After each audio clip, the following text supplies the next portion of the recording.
نحمده ونصلي على رسوله الكريم أما بعد فأعوذ بالله من الشيطان الرجيم بسم الله الرحمن الرحيم والذاكرين الله كثيرا والذاكرات أعد الله لهم مغفرة وأجرا عظيما. محترم حضرات، ذکر اللہ سے متعلق میرا بیان کئی ہفتے سے چل رہا ہے.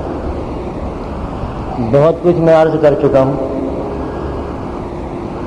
اب تو میں ذکر کے بعض قسموں کو بیان کرنے کا ارادہ کر رہا تھا، جس میں سے میں نے گزشتہ مجلس میں تلاوت قرآن کریم کے بارے میں آپ کے سامنے عرض کیا تھا کہ سب سے بڑا ذکر جو ہے وہ قرآن کریم کی تلاوت ہے، اور اس سلسلے میں جو کچھ ہم سے کوتاہی ہوتی ہے وہ بھی بیان کی تھی، اور جو کچھ ہم اس سے فیض حاصل کر سکتے تھے یا اس سے ہم اجر و ثواب حاصل کر سکتے تھے اس سے محرومی رہتی ہے، اس کو بھی بیان کیا تھا. آج اور کچھ ذکر بیان کرتا ہوں جو حدیث شریف کے اندر آئے. قرآن کریم کی تلاوت کے بعد سب سے افضل ذکر حدیث شریف میں آیا ہے کہ وہ لا الہ الا اللہ ہے. یہ سب سے بہتر ذکر ہے قرآن کے بعد، اور اس کی بڑی تعریف حدیث کے اندر آئی ہے. قرآن کریم میں بھی جا بجا اس لیے کلمہ آیا فَعْلَمْ أَنَّهُ لَا إِلَهَ إِلَّا اللَّهُ شَهِدَ اللَّهُ أَنَّهُ لَا إِلَهَ إِلَّا هُوَ. اور اس قسم کے الفاظ، اس قسم کے کلمات، یہی کلمہ مختلف الفاظ سے آیا ہے. یہ کلمہ بنیادی طور پر ایمان کا کلمہ ہے. کلمہ توحید اس کو اسی لیے کہتے ہیں کہ تمام باطل اور دوسرے دینوں سے اپنی برات ظاہر کر کے اپنے آپ کو بندہ اللہ تعالیٰ کی غلامی میں دے دیتا ہے. اس لیے اس کو کلمہ توحید کہتے ہیں. اور یہ ایسا کلمہ ہے جو ہر مسلمان بچے کو بھی یاد ہے. لیکن شاید میں نے کبھی پہلے یہاں بیان کیا تھا جمعے میں، آج میں تھوڑا سا اسے پھر عرض کیے دیتا ہوں کہ اس کلمے کے دو جز ہیں. ایک تو ہے لا الہ الا اللہ، اور دوسرا ہے محمد الرسول اللہ. ایمان لانے کے لیے اور ایمان کے مقبول ہونے کے لیے یہ دونوں جز پڑھنا اور ان کا اقرار کرنا ضروری ہے. پہلے جز کے اندر اللہ تعالیٰ کی توحید اور اس کی معبودیت کو بیان کیا گیا ہے کہ صرف وہی معبود حقیقی ہے، اس کے علاوہ اور کوئی معبود نہیں. اور دوسرے جملے میں حضور اکرم صلی اللہ علیہ وسلم کی رسالت کے عقیدے کو ظاہر کیا گیا. تو اگر کوئی شخص مسلمان ہوتا ہے تو اس کے لیے یہ دونوں جز پڑھنا لازم ہے. صرف لا الہ الا اللہ کہہ دینے سے مسلمان نہیں ہوگا جب تک کہ وہ محمد رسول اللہ بھی نہ کرے. جب یہ پورا جملہ، پورا کلمہ پڑھ لے گا اور اس کا اقرار کر لے گا اور دل میں یہ اتر جائے گا، یعنی عقیدہ بن جائے گا، تو پھر وہ مومن ہے. اعمال چاہے اس کے کیسے ہی ہوں، لیکن اللہ کے یہاں وہ مومن ہے اور دنیا میں بھی مومن شمار کیا جائے گا. یہ تو ہے اسلام لانے والا کلمہ جس کے دو جز ہیں. اور ایک اس کا پہلا جز جو ہے وہ صرف ذکر کے اندر داخل، وہ ہے ذکر اللہ. اور اس ذکر کرنے کے اندر محمد الرسول اللہ نہیں پڑھا جائے. کبھی کبھی پڑھنے تو اور بات ہے، لیکن پڑھا نہیں جائے. وہ ذکر کے اندر داخل ہے. تبرک کے لیے اگر پڑھ لیتے ہیں تو کوئی حرج بھی نہیں. تو اس لیے جب ذکر کیا جائے اس کلمے کا تو صرف لا الہ الا اللہ کے ساتھ کیا جائے. محمد رسول اللہ 8-10 مرتبہ لا الہ الا اللہ کہنے کے بعد اس کو بھی کہہ لیں تبرک کے طریقے پر، لیکن اصلی ذکر جو ہے وہ پہلا ہی جز ہے لا الہ الا اللہ. یہ ایسا کلمہ ہے حضرت کہ جو دلوں کے کھوٹ کو اور ان کی تاریکیوں کو دور کر دیتا ہے. 80 سالہ کافر کہ جس کا دل کفر سے بالکل رچ بس گیا ہے، وہ بھی اگر اخلاص کے ساتھ یہ کلمہ پڑھ لے تو وہ بھی اس کا دل بھی منور ہو جائے گا. یہ ایسا کلمہ ہے جس کی ہم بالکل کوئی قدر نہیں کرتے.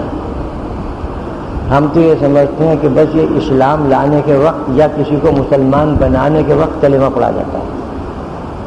حالانکہ ایسا نہیں ہے. لا الہ الا اللہ کا جو لفظ ہے یہ ذکر الہی میں داخل ہے، اور ذکر کے تمام اقسام میں علاوہ قرآن کریم کی سب سے افضل حدیث میں فرمایا گیا ہے.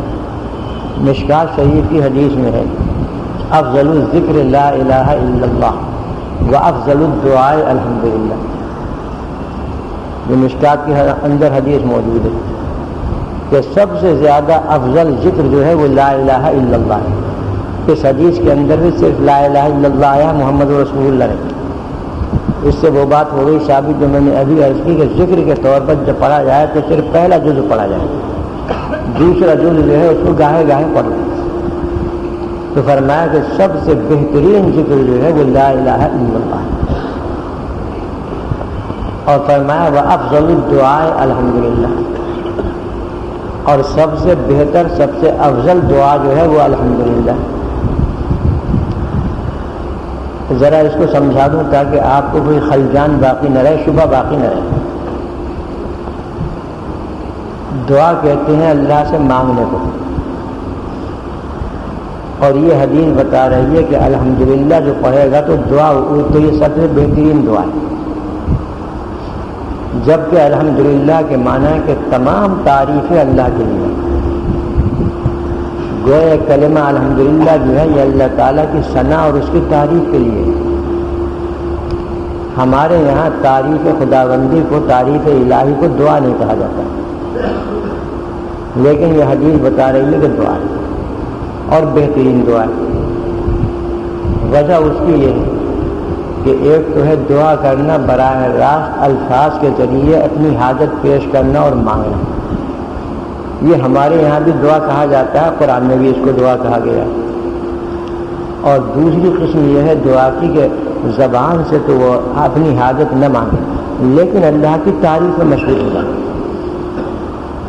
اور یہ قانون ہے دنیا کا بھی اور اللہ کے یہاں تو بہت ہی اس کی قدر و قیمت ہے کہ جو اللہ تعالیٰ کی تعریف میں اور اس کے شکر ادا کرنے میں مشغول ہو جاتا ہے تو گویا اس نے اللہ سے اپنی حاجتیں پیش کر دی، اللہ کے سامنے حاجتیں پیش کر دی. اس میں بھی آپ ہمارے یہاں بھی آپ دیکھتے ہیں ہر زمانے میں یہی رہا ہے کہ جب کوئی شخص براہ راست، کوئی سائل براہ راست نہیں مانگتا کسی سے، کسی کریم اور سخی آدمی سے براہ راست نہیں مانگتا تو وہ اس کی تعریفیں شروع کر دیتا ہے تاکہ وہ اپنی تعریف سن کر خوش ہو جائے اور مجھے کچھ دے دے. اسی طریقے سے اللہ کے یہاں بھی کہ براہ راست مانگتا نہیں بلکہ تعریف شروع کر دیتا اللہ تعالیٰ کی، اور اللہ تعالیٰ اپنی تعریف سے بے انتہا خوش ہوتا ہے اور ہونا ہی چاہیے، اس لیے کہ تمام تعریفیں اسی کے لیے ہیں. لہذا جو کچھ بھی اس کو دینا ہوتا ہے وہ دے دیتا ہے، تو اس لیے اس کو افضل الدعا کہا گیا. اور یہ بھی ہو سکتا ہے کہ دعا کرنے کے بعد الحمدللہ کہنے کی تلقین اور تعلیم دی گئی، جیسے کہ قرآن کریم کی ایک آیت میں فَادْعُوهُ مُخْلِصِينَ لَهُ الدِّينَ الحمدللہ رب العالمین، کہ تم اللہ تعالیٰ سے اخلاص کے ساتھ دعا کرو اور آخر میں کہہ دو الحمدللہ رب العالمین. تجربہ ہے اس بات کا، علماء نے بھی لکھا ہے، ہماری کتابوں میں بھی آیا ہے کہ دعا کرنے کے بعد اگر بندہ اللہ تعالیٰ کا شکر ادا کرے اور یہ کہہ دے کہ اللہ کا کرم ہے کہ اس نے میری دعا قبول فرما لی، میں اس کا شکر ادا نہیں کر سکتا، اسی کو الحمدللہ کے اندر بیان کیا گیا کہ دعا کرے بندہ دل سے، خوب دعا کرے، خوب دعا کرے اور پھر آخر میں کہہ دے الحمدللہ رب العالمین، تو یہ دعا قبول ہو جاتی ہے. وہ دعا کی قبولیت کے لیے بہترین چیز ہے کہ الحمدللہ رب العالمین، اس لیے کہ اللہ تعالیٰ اپنی تعریف کو جو بندہ کر رہا ہے وہ قبول فرماتا ہے کیونکہ اسے سب سے زیادہ پسند ہے. تو اس سے پہلے جو دعا کی گئی ہے اسے کیا رد کر دے گا؟ جب اپنی تعریف قبول فرمائے گا تو ظاہر بات ہے کہ دعا بھی قبول فرمائے گا. اس لیے اگر اس پر عمل کیا جائے اور اس کو اپنا لیا جائے تو بڑا فائدہ ہو کہ دعا کریں اور خوب دعا کریں اور دعا کے بعد شکر ادا کرے اللہ تعالیٰ کا الحمدللہ رب العالمین پڑھ کر کہ اس نے دعا کرنے کی توفیق بھی عطا فرمائی اور پھر قبول بھی فرمائی. تو اس لیے فرمایا کہ افضل الدعاء الحمدللہ، بڑی سب سے افضل دعا ہے وہ الحمدللہ. بہرحال تو کلمہ طیبہ یعنی لا الہ الا اللہ کے سلسلے میں مشکات کی حدیث میں آگے کہ سب سے افضل سب سے بہتر ذکر ہے. یہ اتنا بہتر ذکر ہے اور اتنا افضل ذکر ہے کہ اس کی حضرت حدیث میں آیا ہے، اور یہ حدیث غالباً اس میں ہے، بیہقی میں ہے غالباً، اس کے اندر طبرانی میں، اس کے اندر آیا کہ ایک مرتبہ حضرت موسیٰ علیہ السلام نے اللہ تعالیٰ سے دعا کی اور عرض کیا کہ مجھے اپنا ذکر کرنے کے لیے اور دعا کرنے کے لیے کچھ کلمات سکھا دیجیے، میں ان کلمات کے ذریعے آپ کا ذکر بھی کروں اور ان کلمات کے ذریعے دعا بھی مانگوں. تو وہ مجھے بتلا دیجیے. وہاں سے جواب آیا کہ لا الہ الا اللہ کہا کرو. حضرت موسیٰ علیہ السلام نے عرض کیا کہ اللہ یہ تو تمام دنیا پڑھتی ہے. پھر جواب آیا کہ لا الہ الا اللہ کہا کرو. اور انہوں نے تیسری مرتبہ عرض کیا کہ اللہ میں تو ایسی دعا اور ایسے کلمات اور وہ ذکر چاہتا ہوں کہ جو میرے ساتھ مخصوص ہوں، یعنی جب بھی میں ان کلمات کو پڑھ کر تیرا ذکر کروں یا دعا کروں تو وہ مقبول ہو جائے. فرمایا کہ لا الہ الا اللہ پڑھا کرو تیسری مرتبہ. اور اس کے بعد یہ فرمایا کہ یاد رکھو اے موسیٰ، اگر ساتوں آسمان اور ساتوں زمینیں ترازو کے ایک پلے میں رکھی جائیں اور لا الہ الا اللہ جو اخلاص کے ساتھ کہا گیا ہے وہ دوسرے پلے میں رکھا جائے، یہ لا الہ الا اللہ کا پلہ بھاری ہو جائے گا.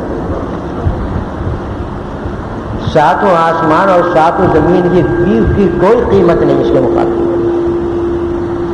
یعنی پوری کائنات کی کوئی قیمت نہیں، کوئی وزن نہیں جتنا وزن اللہ تعالیٰ نے اس کلمے کے اندر رکھا ہے لا الہ الا اللہ. یہ وزن آپ سمجھتے ہیں کیسا ہوتا ہے؟ اور یہ آخرت میں یعنی میدان حشر میں جو اعمال کا وزن کیا جائے گا اس وقت پتہ چل جائے گا. چنانچہ ایک روایت کے اندر آیا کہ ایک بندے کے اعمال کا وزن کیا جائے گا اور اس کے اعمال نامے جو کثیر تعداد میں ہوں گے سامنے آئیں گے. ان اعمال ناموں کے اندر کوئی نیکی نہ ہوگی، سب گناہ اور معصیت اور اللہ کی نافرمانی ہوگی. اب وہ بندہ یہ محسوس کرے گا کہ آج تو مجھے نجات نہ مل سکے گی اور میں تباہ و برباد ہو جاؤں گا، جہنم میں نہ چلا جاؤں. اسی پریشانی کے اندر مبتلا ہوگا کہ اللہ تعالیٰ فرشتوں سے فرمائیں گے کہ بھئی اس کا ایک عمل اور بھی تو ہے، وہ بھی تو لاؤ، اس کا بھی وزن کرو. چنانچہ فرشتے وہ عمل ایک چھوٹے سے پرچے پر لے کر آئیں گے. حکم ہوگا کہ اسے رکھ دو، نیکیوں کے پلے میں اسے رکھ دو. چنانچہ نیکیوں کے پلے میں اسے رکھ دیا جائے گا اور پھر دوسری طرف وہ دفتر کے دفتر اعمال ناموں کے، یہ ایک روایت میں 999 دفتر آیا ہے، 999 دفتر اعمال ناموں کے رکھے ہوں گے دوسرے میں، اور اس میں نیکیوں کے پلے میں ایک چھوٹا سا پرچہ رکھا ہوگا. حکم ہوگا اب وزن کرو.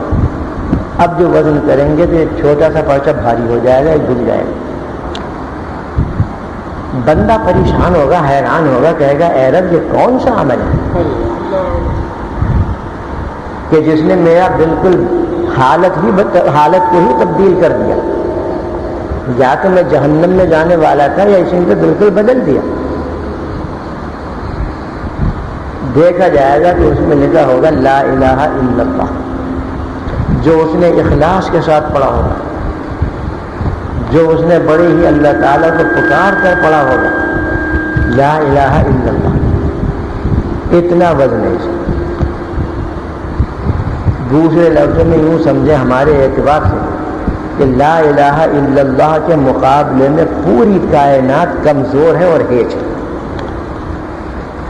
لا الہ الا اللہ کے مقابلے لا الہ الا اللہ کی قدر و قیمت اس پوری کائنات کی قدر و قیمت سے زیادہ ہے، اور ہم نے اس کو ایسا سمجھ لیا.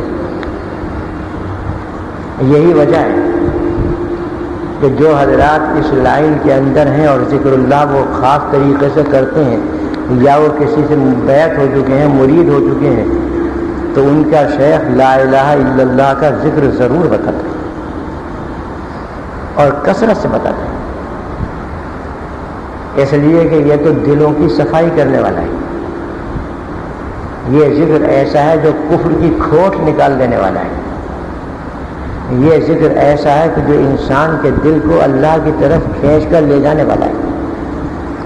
یہ ذکر ایسا ہے کہ جس سے مومن کے ایمان کی جڑیں مضبوط ہوتی ہیں. یہ ایسا عجیب و غریب ذکر ہے، اور بتائیے کس قدر آسانی کے ساتھ اس کو پڑھا جا سکتا ہے. چلتے پھرتے، اٹھتے بیٹھتے اور سوتے جاگتے اور دوسرے کام کرتے ہوئے زبان سے ذکر کرتا ہے. کیا مشکل ہے؟ میں یہ پہلے بار آپ کو بتا چکا ہوں کہ صرف زبانی ذکر پر بھی اجر و ثواب ملتا ہے، اگر اس کے ساتھ دل بھی شریک ہو جائے تو نور علی نور. ایسے ہی یہ بھی اسی سلسلے میں ایک اور حدیث بھی یاد آ گئی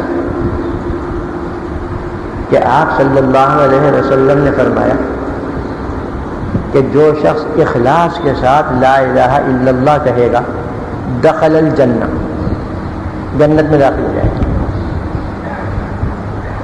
جنت میں داخل ہو جائے گا.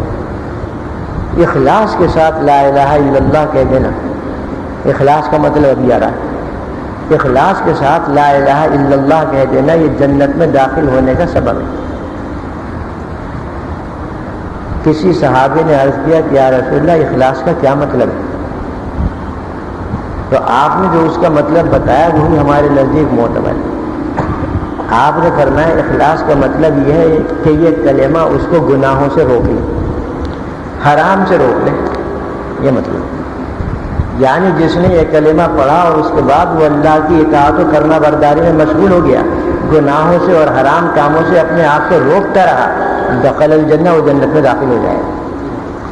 جنت میں داخل ہونے کا مطلب یہ ہے کہ اس کو ابتدا سے ہی جنت میں داخل کر دیا جائے گا، اور جو دوسرے لوگ ہوں گے ان کو اللہ تعالیٰ اپنے قانون کے مطابق اور عدل و انصاف کے مطابق جہنم میں بھیجیں گے اتنے عرصے کے لیے کہ ان کے گناہوں کا کفارہ ہو جائے، پھر وہاں سے نکال کر جنت میں لے آئیں گے. لیکن یہ شخص ایسا ہوگا کہ یہ شروع سے ہی جنت میں جائے گا، اس لیے کہ اس نے اس کلمے کو لا الہ الا اللہ کو اس نے اخلاص کے ساتھ پڑھا ہے، اور جب سے اس نے یہ پڑھا ہے اور کہا ہے، اس کا اقرار کیا ہے، اس وقت سے اس نے اللہ کے حرام کاموں سے اجتناب کیا ہے اور اطاعت و فرما برداری میں مشغول رہا ہے، لہذا وہ تو سیدھا جنت میں جائے گا. بس یہیں سے آپ سمجھ لیجیے کہ یہ کس قدر قیمتی کلمہ ہے لا الہ الا اللہ، کہ انبیاء کرام نے بھی اس کی تمنا کی. جب انہوں نے دعا کی تو اللہ تعالیٰ نے کہا کہ بس یہ پڑھو، لا الہ الا اللہ کہا کرو، اور یہ نہ سمجھو کہ یہ چیز سب مخلوق جانتی ہے، تمام مسلمان اس کو پڑھتے ہیں، اس سے کوئی فرق نہیں پڑتا. اس لیے کہ انسان کی ضرورت کی جتنی بھی چیزیں ہوتی ہیں وہ سب اللہ تعالیٰ نے بہت ارزاں اور عام کر رکھی ہیں، ان کی کوئی قیمت نہیں ہوتی.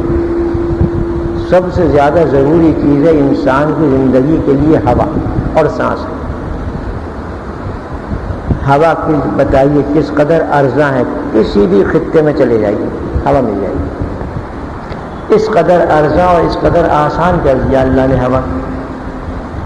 اسی طریقے سے ایمان کے لیے سب سے زیادہ ضروری چیز ہے لا الہ الا اللہ، لہذا اس کو بھی اللہ نے عام کر دیا. تو عام کرنے سے اس کی قیمت میں فرق نہیں آتا، بلکہ قیمت تو اور زیادہ ہو جاتا ہے. اس لیے اللہ تعالیٰ نے ان کو بھی یہی حکم دیا کہ تم لا الہ الا اللہ پڑھا کرو. بس یہیں سے وہ بات جو میں عموماً کہا کرتا ہوں پھر یہاں پر عرض کر دوں گا. اخلاص کا مطلب یہ بتایا آپ صلی اللہ علیہ وسلم کہ یہ کلمہ اس کو گناہوں سے روکے، اللہ کی نافرمانیوں سے باز رکھے، تو یہ اخلاص ہے. لہذا اگر کوئی شخص یہ کلمہ پڑھنے کے بعد گناہوں سے بچنے کی فکر نہیں کرتا تو اب ظاہر بات ہے کہ اس کے اخلاص میں کمی ہے. لہذا اس کے لیے یہ حکم بھی نہیں ہوگا کہ وہ فوراً شروع سے ہی جنت میں داخل ہو جائے. اس کے لیے تو پھر وہی قانون عدل و انصاف آئے گا کہ پہلے اپنے جرم کی سزا بھگتے اور اس کے بعد پھر جنت میں جائے.